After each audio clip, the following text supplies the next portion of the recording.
Welcome to Raj news. నేను Deepika. Details చూద్దాం.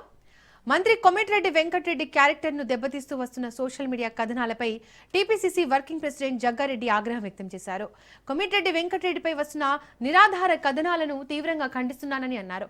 ఎదుటి వ్యక్తిపై బురద జల్లే ఈ సంప్రదాయం మంచిది కాదన్నారు. తెలంగాణ రాజకీయాల్లో ఒక చరిష్మా ఉన్న నేత కోమటిరెడ్డి వెంకటరెడ్డి అని ఆయన అన్నారు.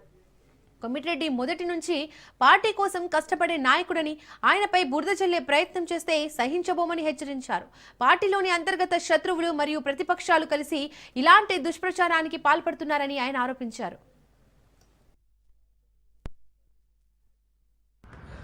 గత 2 రోజుల నుంచి నేను కొంత సోషల్ మీడియాలో కొంత అక్కడక్కడ కొన్ని ఛానల్స్లో వార్తలు చూడడము వినడం జరిగింది. కోమటిరెడ్డి వెంకటరెడ్డి కాంగ్రెస్ పార్టీ నాయకుడు, మా మినిస్టర్. ఇప్పుడు కోమటిరెడ్డి వెంకటరెడ్డి అనేది వాళ్ళతో మాట్లాడిండు, వీళ్ళతో మాట్లాడిండు, ఎవరిది వాళ్ళు ఊహించుకొని మాట్లాడితే కూడా దాన్ని తప్పుగా వాళ్ళు చిత్రీకరించుకొని సోషల్ మీడియా కొంత మీడియాలో వార్తలు వేయడం, దాన్ని నేను తీవ్రంగా ఖండిస్తున్నాను. ఏది నిజం, ఏది అబద్ధం ఎవరు కూడా ఐడెంటిఫై చేయలేరు. ఒకరినొకరు మాట్లాడుకోవడము, ఒకరినొకరు హలో చెప్పుకున్నంత మాత్రాన మనము దానికోసమని అంచనా ఎవరు కూడా వేయలేము. ఇది ఎందుకు కోమటిరెడ్డి వెంకటరెడ్డి మీద ఇలాంటి వార్తలు చిత్రీకరించి సోషల్ మీడియాలో ఈ వార్తలు ఎందుకు వేయాల్సి వస్తుందో అర్థం కాని వీడియోస్ ఇవన్నీ.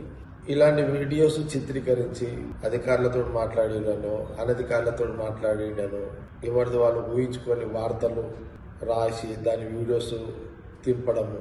ప్రధానంగా కోమటిరెడ్డి వెంకటరెడ్డి కాంగ్రెస్ పార్టీ నాయకుడు.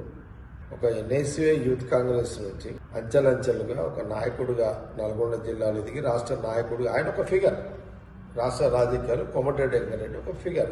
ఆయనకంటే ఒక స్టైల్ ఉంది, ఆయన ఒక ఫిగర్. ఆయన కూడా కొంత కాదు మ్యాక్సిమం తను కూడా చాలా మంది హెల్ప్ చేస్తాడు ఆ జిల్లాలో. వెంకటరెడ్డి అదొక టైప్ క్యారెక్టర్, ఒక డిఫరెంట్ క్యారెక్టర్ కాంగ్రెస్ పార్టీలో.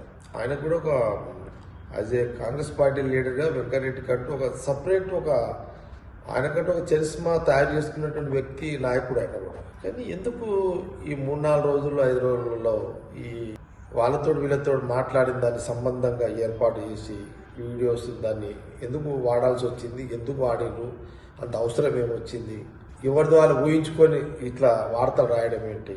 ఇది పద్ధతి కాదు, ఇది మంచి పద్ధతి కాదు, మంచి సాంప్రదాయం.